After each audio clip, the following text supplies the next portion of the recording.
Welcome back to my channel. कल हमने जो लास्ट वीडियो थी उसमें किया था competition of total income of individual.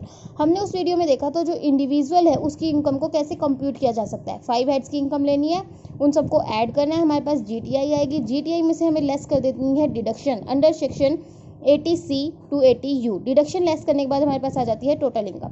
Total income आने के बाद हम उसको कैसे राउंड ऑफ कर सकते हैं, कैसे हम उसको कंप्यूट करते हैं, और टैक्स लायबिलिटी तो हम नेक्स्ट चैप्टर में पढ़ेंगे, उसको कैसे टैक्स किया जा सकता है। फिर मैंने उस वीडियो में बताया था आपको इंडिविजुअल के बारे में। इंडिविजुअल्स कौन कौन से टाइप के होते हैं, एक सुपर सीनियर सिटीजन्स होते हैं, एक सीनियर सिटीजन होते हैं, उनके एज ग्रुप के बारे में मैंने आपको उस वीडियो में बताया था।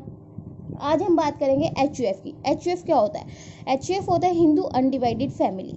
हिंदू अनडिवाइडेड फैमिली का क्या मतलब होता है? जब एक फैमिली, एक परिवार मिलकर एक ऑर्गेनाइजेशन बनाते हैं या फिर कोई ऐसा काम स्टार्ट करते हैं, एक प्रोडक्ट परचेज करते हैं, उसको सेल करते हैं, तो उसको बोलते हैं एचयूएफ, हिंदू अनडिवाइडेड फैमिली।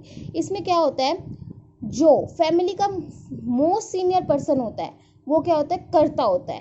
कर्ता मीन्स सारा काम, सारी रेगुलेशन, रूल रेगुलेशन कर्ता ही डिसाइड करता है। और जो मैरिड डॉटर्स होती हैं वो एचयूएफ में नहीं आती हैं, बाकी सभी लोग किसके अंदर आते हैं? एचयूएफ में काउंट किए जाते हैं। As a member of HUF, share of income received by an individual as a member of HUF out of the income of the family is neither taxable nor it is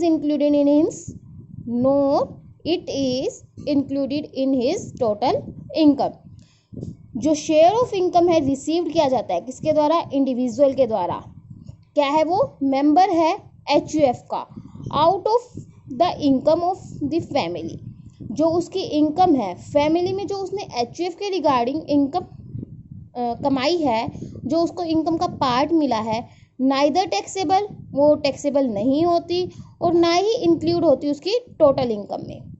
weather और not the family has paid tax on its income, but if a member of the family makes some personal earning of his own, they are taxable in the hands of that member as an individual. आई बात समझ में?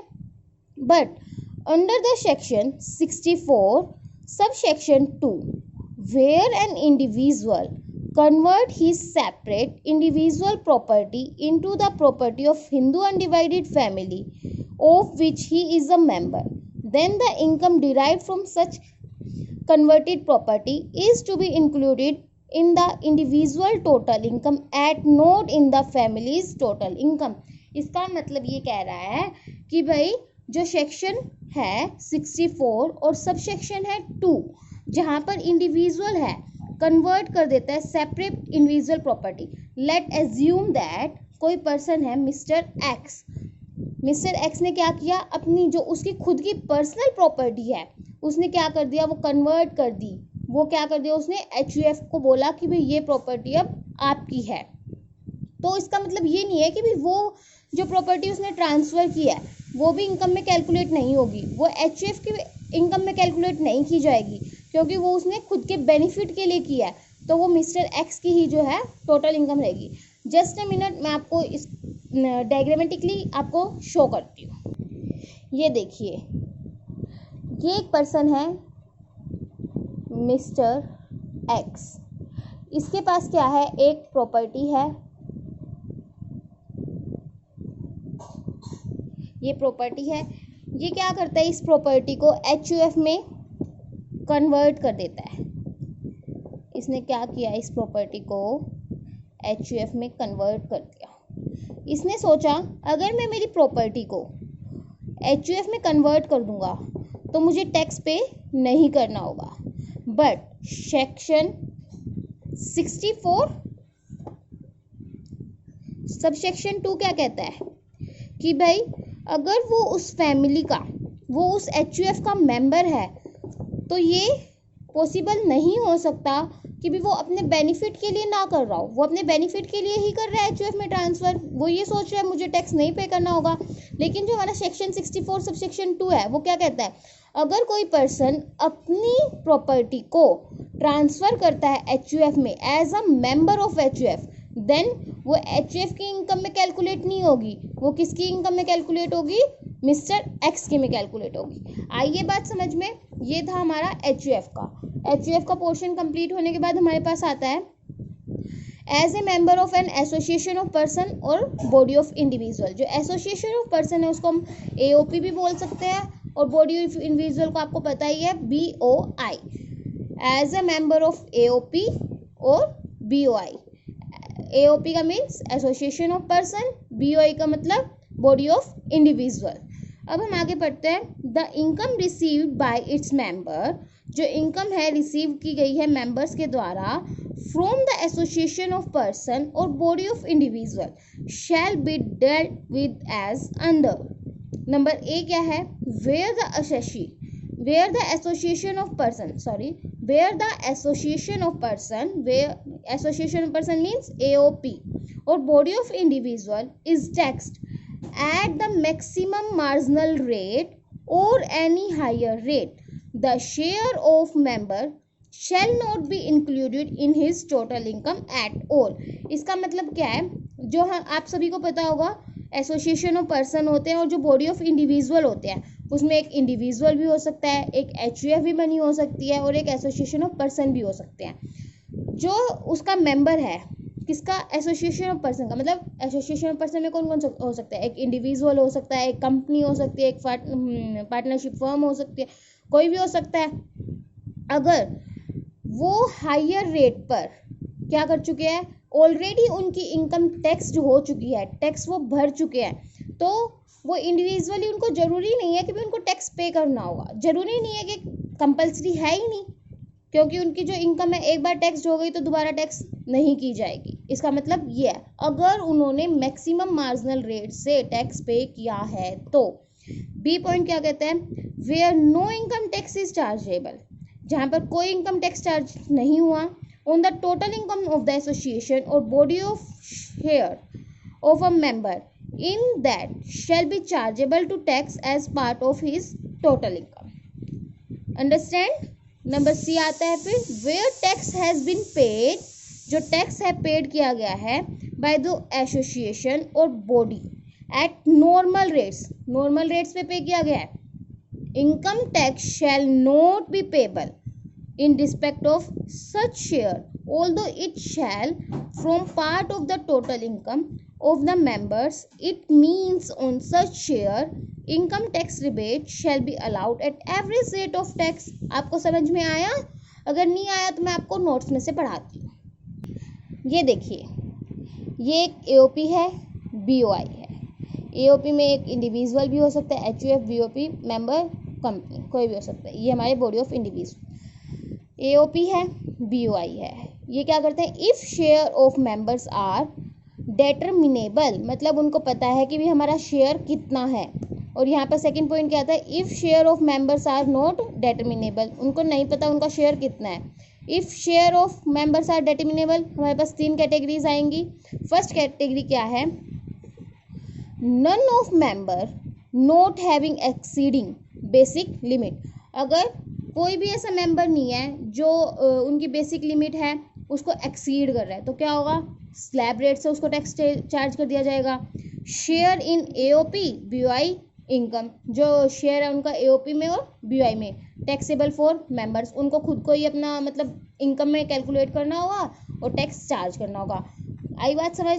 अब दूसरा number आता है, any member having more than basic assumption limit. ये बात हो रही है जब उनको पता है कि भी जो उनका शेयर है वो कितना है। आई बात समझ में, any member having more than basic assumption limit,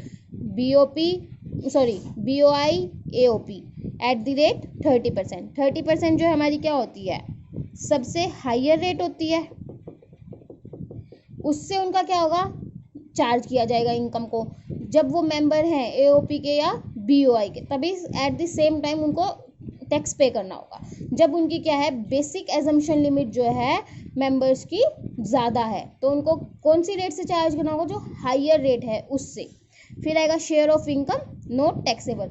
इसका मतलब ये है जब उनकी इनकम को वो मेंबर हैं BOI के या AOP के, तभी उन्होंने टैक्स पे कर दिया टोटल इनकम पर, तो जो उनको शेयर मिलेगा इनकम पर, उसको उस इनकम पर उनको कोई टैक्स चार्ज नहीं करना। थर्ड हमारे पास आता है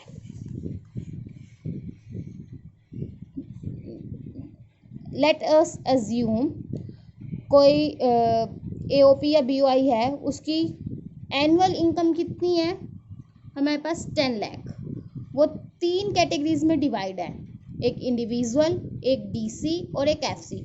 डीसी का मतलब है डोमेस्टिक कंपनी और एफसी का मतलब है हमारे पास फॉरेन कंपनी। आई बात समझ में? इंडिविजुअल है, domestic company and foreign company. इनका जो शेयर है वो डिवाइड होता है रेशो 2:1 में। ठीक है, तो जो हमारे 10 लाख है उनको कैसे डिवाइड करेंगे? 2:2:1 में। 4 लाख 8 लाख हो गए। इसके पास कितने बचे? 2 लाख। अब जो हमें पता है जो इंडिविजुअल और डोमेस्टिक कंपनी है उसको किस रेट से चार्ज किया जाएगा? जो हाइयर रेट है 30%। 8 लाख 30% से चार्ज कर देंगे, कितना टैक्स बन जाएगा? 2,40,000। अब जो फॉरेन कंपनी है उनके लिए हाइयर रेट सेम नहीं है, उनके लिए हाइयर रेट है। जो उनके टैक्स चार्जिंग रेट है वो कितनी है? 40%। उसको टैक्स पे करना पड़ेगा 40% की रेट से, ना कि 30% की रेट से। ये बात हुई हमारी जब मेंबर्स को पता होता है कि भाई उनका जो शेयर है एओपी में या बीओआई में कितना है। ये बात आई समझ में? अब हमारे पास सेकंड पार्ट क्या था? If share of members are not determinable. जब उनको नहीं पता उनका जो शेयर है वो कितना है, तब हमारे पास आती है, यहाँ पर अपने आप लिख सकते हैं हम, जब नॉट डिटरमिनेबल।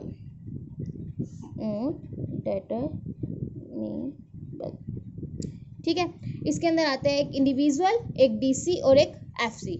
एफसी का मतलब फॉरेन कंपनी। अब इंडिविजुअल, डीसी और एफसी। अब देखिए इनको तो हमारे पास आया 10 लाख, 30% से हम चार्ज कर देंगे। सॉरी, यहाँ पे ये एफसी नहीं है, ये एक फर्म है। ठीक है, तो यहाँ पे हम कर देंगे इसको चार्ज। 10 लाख है तो सीधी सी बात है 30% चार्ज करके इसका टैक्स कैलकुलेट कर लेंगे। 3 लाख इसका टैक्स बन गया और 7 लाख। अब इनकी हेडेक है, हमने टैक्स चार्ज कर दिया। अब इनकी हेडेक है ये इसको पूरे 7 लाख दे दे, खुद कुछ ना ले। इनकी हेडेक है ये कैसे इसको डिवाइड करेंगे। बट हमने जो टैक्स था वो चार्ज कर दिया 30% से। ये बात हो गई क्लियर? ठीक है, क्योंकि इसमें हमारे पास कोई फॉरेन कंपनी नहीं है, इसमें एट द रेट 30% कर दिया। जो हमारी इंडियन कंपनी है, जो हमारी डोमेस्टिक कंपनी है, उनके लिए टैक्स रेट जो है हाइयर रेट 30% है। अब सेकंड साइड हमारी बात आती है, एक इंडिविजुअल है, एक डीसी है और एक एफसी है। डीसी जो है वो क्या है? Domestic company. जो एफसी है वो क्या है? हमारी फॉरेन कंपनी। अब जो इंडिविजुअल और जो डीसी है उसके लिए टैक्स रेट क्या है? हाइयर टैक्स रेट 30% है, और जो एफसी है उसके लिए क्या है? 40% है। लेकिन अब हमें तो नहीं पता कि भाई इंडिविजुअल और जो डीसी है उसके लिए हम 30% कैसे चार्ज कर सकते हैं, क्योंकि हमें पता ही नहीं इन दोनों को ये कितना शेयर देने वाले हैं, और ना ही हमें ये पता कि भाई एफसी वालों को कितना शेयर मिलेगा। तो हम क्या करेंगे, इसमें देखेंगे 30% हाइयर है या फिर 40%। अब हमारा 40% हाइयर है, तो 40% हाइयर है तो 10 लाख पर हम क्या करेंगे? 40% से चार्ज कर देंगे टैक्स, और हमारे पास टैक्स बनेगा 10 लाख का 40%। इट मीन्स 4 लाख हमारा टैक्स हो जाएगा, और लेफ्ट कितना हो हमारे पास? 6 लाख। अब हमारे पास 6 लाख। अब उनकी हेडेक है वो किस रेट से कैसे चार्ज कर रहे हैं। ये बात समझ में आई? हाँ, तो ऐसे हाइयर रेट से इसको टैक्स को चार्ज किया जाता है। एओपी वाला पोर्शन क्लियर हो गया, एओपी और बीओआई वाला। और as a member of Hindu undivided family, as a member of association of person और बॉडी ऑफ इंडिविजुअल। अब हम बढ़ते हैं नेक्स्ट पार्ट की ओर। अब हमारा आता है एज ए मेंबर या फिर share holder of a company. अगर कोई मेंबर है या फिर शेयर होल्डर है एक कंपनी में, the dividend discussed under section 2 subsection 22A to E received as a shareholder from a domestic company is exempt। ये हमें पता है कि भी हमें कोई डिविडेंड मिलता है हमारी डोमेस्टिक कंपनी से, तो वो क्या होता है? एग्जम्प्ट होता है। हमने पहले भी पढ़ा था। अब आता है हमारे पास income of other to be included in his total income और क्लबिंग ऑफ इनकम। जो इनकम है अदर की वो इंक्लूड होती है किसमें? टोटल इनकम में और क्लबिंग ऑफ इनकम में। The income of the other is included in the total income of an individual in the following circumstance. जब किसी और की इनकम इंक्लूड हो जाती है किसके अंदर, टोटल इनकम किसकी है, किसी और इंडिविजुअल की जो इनकम है वो हमारी टोटल इनकम में कब इंक्लूड होती है, इसमें हम ये पढ़ेंगे। Part A, where a person transfers his income, transfer कर देता है उसकी इनकम को from an assets to another person without transferring the assets itself, such income shall be included in the total income of the transferor. अगर कोई income है और या फिर हम कह सकते हैं कि भी पर्सन ट्रांसफर कर रहा है अपनी इनकम को, सीधा ट्रांसफर कर रहा है, मिस्टर एक्स या मिसिज एक्स है वो ट्रांसफर कर रहा है खुद की इनकम को मिसिज एक्स की में, मतलब मिस्टर एक्स है तो मिसिज एक्स की में ट्रांसफर कर रहा है, बट वो ट्रांसफर नहीं कर रहा कोई एसेट्स, भाई सीधा इनकम कर रहा है, भाई मैं इनकम टैक्स से बच जाऊंगा, मैं अपनी इनकम आपको दे रहा हूँ, तो कोई उन्होंने ट्रांसफर नहीं किया एसेट्स, कोई लेन देन नहीं हुआ उनके बीच में। या फिर ये लगा लो मिस्टर एक्स वाई को ट्रांसफर कर रहा है इनकम, ओनली इनकम, कोई पागल थोड़ी ना अपनी इनकम किसी को ऐसे ही दे देगा, उन्होंने एसेट्स भी ट्रांसफर नहीं किए, सिर्फ क्या ट्रांसफर की, इनकम। और जब कोई ऐसे अपनी इनकम को किसी और पर्सन को दे देता है तो फिर क्या होता है, जो इनकम है जो ट्रांसफरर है उसी की टोटल इनकम में इंक्लूड होती है, ना कि ट्रांसफरी की इनकम में, क्योंकि उन्होंने कोई एसेट्स तो ट्रांसफर किया ही नहीं है। तो इसलिए जो टोटल इनकम कैलकुलेट करेंगे तो जो ट्रांसफर की हुई इनकम है वो किसकी इनकम में कैलकुलेट की जाएगी, जो ट्रांसफरर है उसकी इनकम में कैलकुलेट की जाएगी। फिर हमारे पास आता है B portion, where there is a revocable transfer. Revocable transfer क्या होता है, without any contract, without any मतलब ये होता है कि भाई एक बार जब टैक्स कैलकुलेट होना होता है तब तक तो वो अपने एसेट्स को ट्रांसफर कर देते हैं, या फिर कोई इनकम है या फिर कोई ऐसी चीज़ है उसको ट्रांसफर कर देते हैं, और सर्टेन टाइम पीरियड के लिए ट्रांसफर होता है, उस सर्टेन टाइम पीरियड के खत्म होते ही वो ऑटोमेटिकली ट्रांसफरर जिसने ट्रांसफर किया उसकी इनकम ट्रांसफर के पास आ जाती है। Where there is a revocable transfer of assets, the income from such assets shall be included in the total income of transferor. There are however certain assumption of this rule. यहाँ पर बहुत सारी assumptions भी हैं इस rule की, ये हम पढ़ चुके हैं 5th सेमेस्टर में। फिर आपको मीनिंग का पता चलेगा रिवोकेबल ट्रांसफ़र का। जब भी रिवोकेबल ट्रांसफ़र होती है तो जो रिवोकेबल ट्रांसफ़र हुई है जितनी इनकम की हुई है तो वो सारी इनकम ट्रांसफरर की इनकम में कैलकुलेट कर ली जाती है। फिर हमारे पास आता है C part, under certain circumstances the income of the spouse.